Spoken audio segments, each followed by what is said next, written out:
folks, JD here, and today we've got this. This is the X8 FPV. Now, I'm quite looking forward to opening this. This was a spur of the moment buy.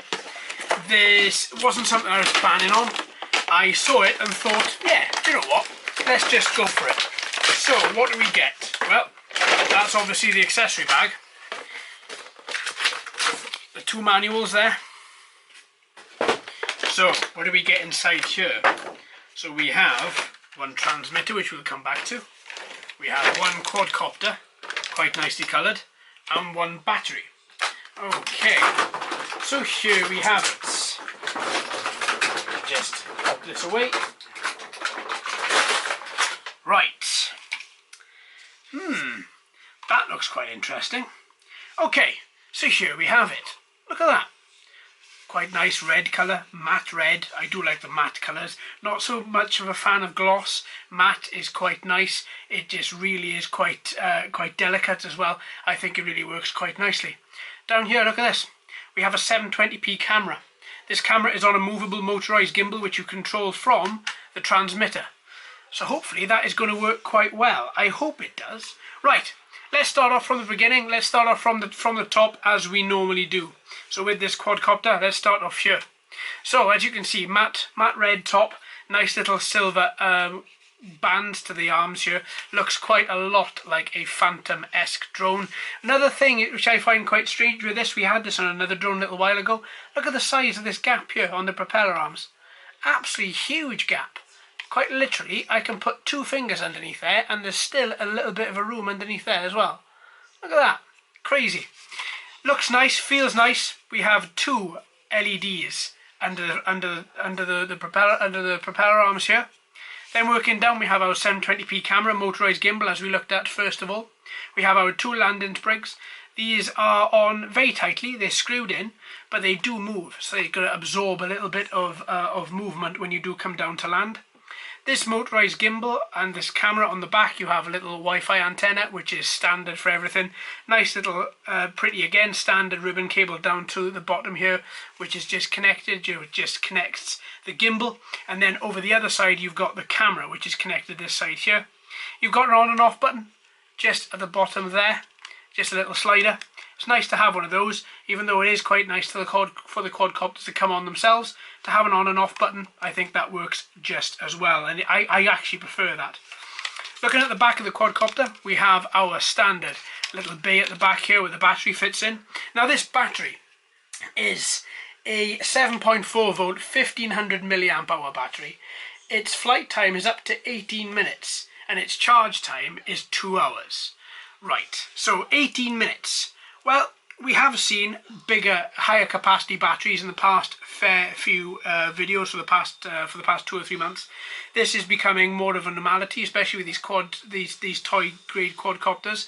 Now, what I normally find is this battery life extends if you don't use all the features. So it'd be quite fun to see if we use all the features how this battery actually performs. After, when you close this little battery bay door here, just on the underside, you're just back down to the top bit of the camera there on the underside. All in all, it looks quite nice. It feels quite nice. It is really quite light. But what I'm going to do, so we can get an accurate flight weight out of it, I'm going to just slide that battery in there, and then we're going to weigh her.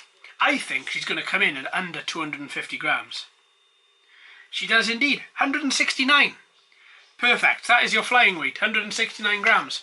That's quite nice. I think it's really quite compact, looks really quite nice. It feels quite nice as well. It's really quite sturdy. Let's see if I can push that top down, but it does take quite a lot in order to do that. The sides are actually joined very nicely. There's no burring to the sides either. It's very, very smooth. It does feel as if a little bit of care, certainly over the appearance of this quadcopter, has actually been taken. I hope we are going to have the same quality when we actually come to fly this. Now, I can't see on the back here, on the back of the camera, if there's an SD card writer. there's not at all, no SD card writer at the back there, so you must only be able to record directly off your phone app, because there's nothing here at all, which I actually quite prefer. I prefer to have it on my smart device. I can do it with it what I want there, that's no problem. Okay, so that's the quadcopter. Let's put that to one side. Let's look at this transmitter. Now, who of you, or who out of all of you, know what shape this transmitter is? This transmitter, as I'm sure every single person that's ever owned a Parrot drone will ever know, this is very Parrot-esque. You have your standard two analog sticks here, left and right. You have your altitude hold. Your left analog stick is just flicking back to the centre there. You have 4 buttons here. Now these 4 buttons, these first 4 are for gimbal movement up and down, return to home and headless mode, stop button in the middle. Then you've got your trim buttons over to the right hand side here. Your on and off button is at the top here. Then on the back you've got 360 flips and automatic takeoff. You have got your speed, and you have got automatic landing as well. I like transmitters that have a bit of that have diagrams on them, because it's really infuriating when you get out onto the field and you're about to take off and you go, right, okay, what button is it now? Whereas with this, every single button is outlined. You have a diagram. I've been doing this long enough, I know what the diagrams mean. It's easy for me to just calibrate the gyros and take off. Away to go. Beautiful. Feels quite plasticky. It isn't a true Parrot transmitter. It does feel as if it is a knockoff transmitter. Doesn't matter, as long as it works well, I don't care what it feels like.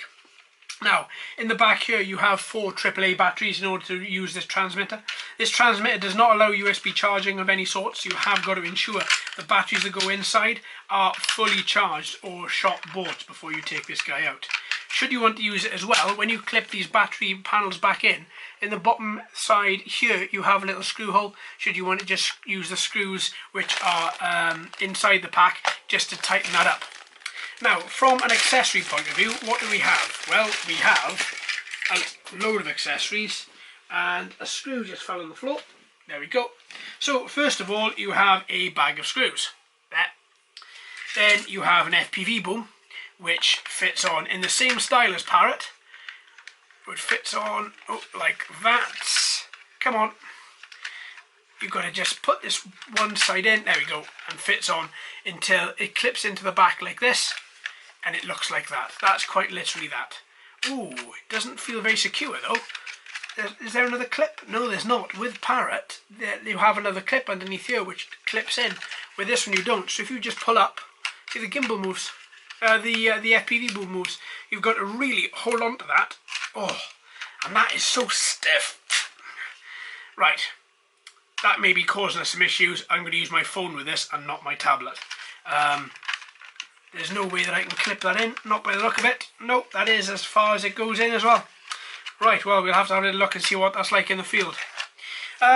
4 propeller guards, should you want to use them, as well as your USB charger for your battery. And you get 2 spare propellers here, 1A and 1B. They have helpfully got them marked, as we have with so many other propellers on there. And then you also get a little screwdriver should you want to use some of the screws that come in that pack. That's not bad, quite a few accessories in there, enough to keep us going. You also get 1 user guide with the 2 QR codes. These QR codes obviously give you access to the app either through iOS or through Google Play Store, and on the other side you have it in a different language. Then you have your drone manual.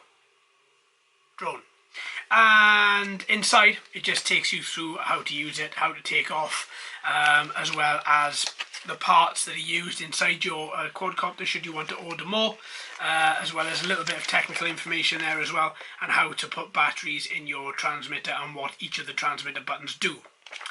Right, that's okay, that's not too bad. And the application that comes with this is called HTUFO. So I tell you what, let's break from here for a couple of minutes and have a little look at that application. Okay, here we go. So let's open up the HTUFO application. We've seen this app before. It has worked with a number of other quadcopters that we've looked at. So I'm just going to allow it to use my photos, my pictures, and I can give it access to the microphone. 3 buttons at the bottom. You have your instructions here, how to use your application. Your on and off button here, which takes you into the app, as well as you have your settings button here, which takes you obviously into the settings. If you push the on button, there's a little beep, and then you come into this particular screen. Now if we start at the top on the left hand side, you have your back button, take photo, take video, retrieve photo, retrieve video. You have your altitude hold button, your speed button. That beep is going to get very annoying. As well as you have another button here, I think that's gyro calibrate, or gyro control, that is, from your phone or your tablet. You have your off button, which gives you your standard virtual analog sticks with your pitch, yaw and roll trims down the bottom. Your 360 button in the middle as well, just so that you can do 360 flips. If you click on more, then you have even more down here. You have flight plan, where you can draw down here, and as you can see, the little quadcopter will follow the flight plan. You have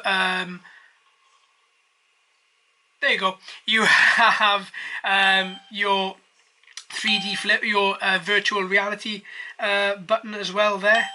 You also have your headless mode, and you have your gyro calibrate button also.